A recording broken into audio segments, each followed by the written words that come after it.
We've been bringing you the story of Ryan Streshnitsky from the beginning. Yesterday, his family released this amazing video of him after spinal surgery in Thailand. Ryan was paralyzed from the chest down in the Humboldt bus crash. We spoke to him last week ahead of surgery. He told us his goal was to restore some control and that he was excited to see what the surgery does. He traveled to Thailand with his dad, Tom, and we've reached Tom Streshnitsky at his hotel in Bangkok, Thailand. Tom, thanks so much for joining us. These are obviously busy times for you. Let's just talk a bit about how you and Ryan are doing today. We're doing pretty good. He's pretty tired. I left the hospital to go back to the hotel because he kind of fell asleep on me, and I was looking for a magic marker to draw on his face, but that didn't work out too well, so I thought I'd come to the hotel. Okay, other than tired, how are his spirits? Very good. He had a great day yesterday with that video I posted. And we're expecting some bad days coming because with the mapping and all that. So today was kind of a 50-50, but he's still in good spirits and working hard.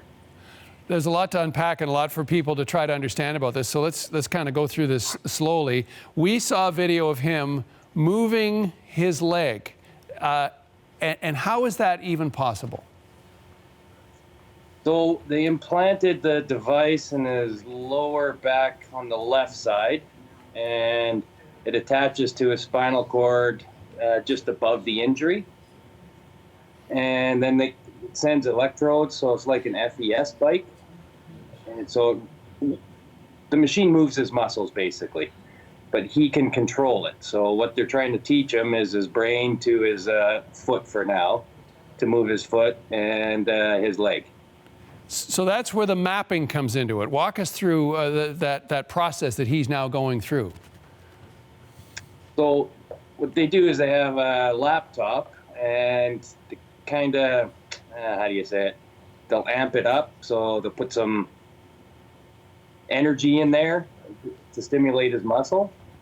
If it's too much, they'll lower it, and when it's just right, they'll tell him, okay, lift your leg.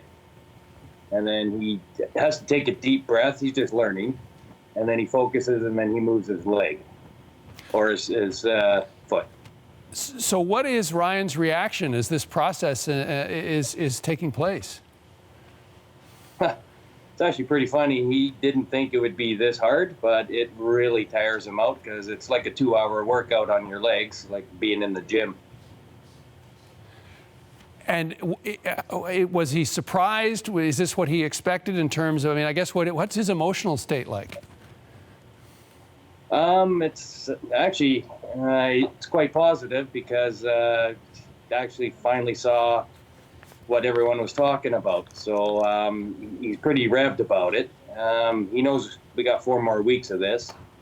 And like I said, he's very excited, and he's trying to figure things out too.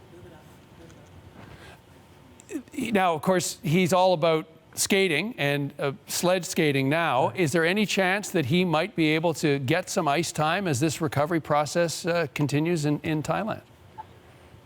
Well, it's funny. His one therapist, his name's Kit, and we actually got him in the sled yesterday. He didn't understand how it worked. And then we put on some of Ryan's hockey equipment, and he sat in the sled. And then he looked at his boss, and the boss went, in 2 weeks, we'll put Ryan in the sled and map him while he's in the sled so he can kind of figure out his core. And someone reached out for ice already about a week ago. Ryan's in contact with, and there's a few expats here that have a hockey team. So they generously donated some ice time for Ryan to come out and boot around in about 3 weeks. So even though Thailand's a pretty warm place, you're able to track down some ice for him to try this on.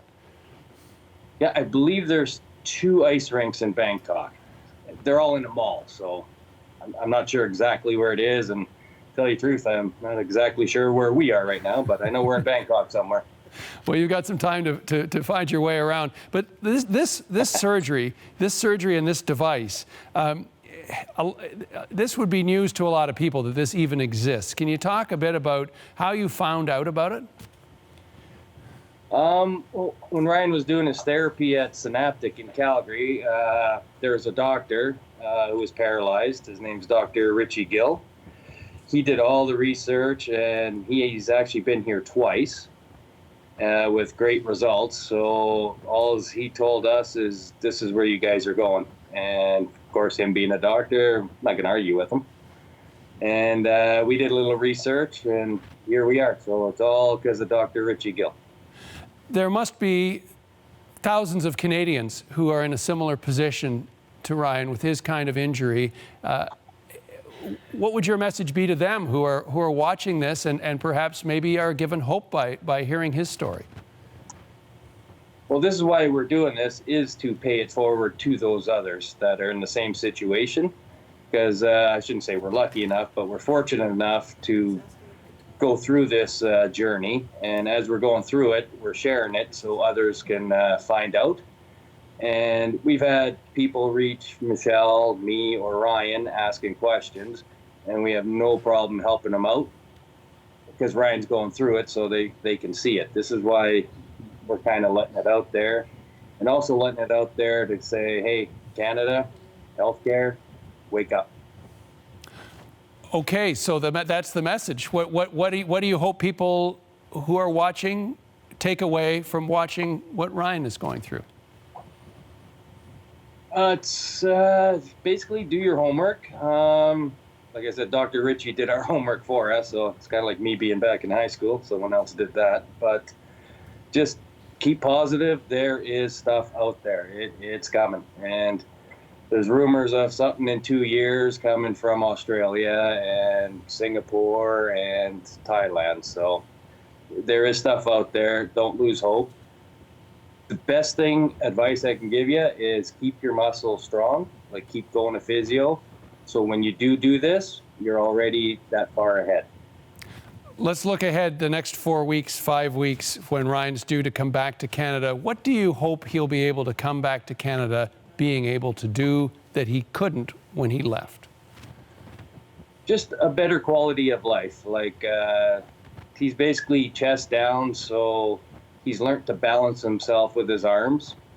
And with this, if he can get his core back, it's way better quality of life. And just moving his legs, maybe one day he walks with a walker.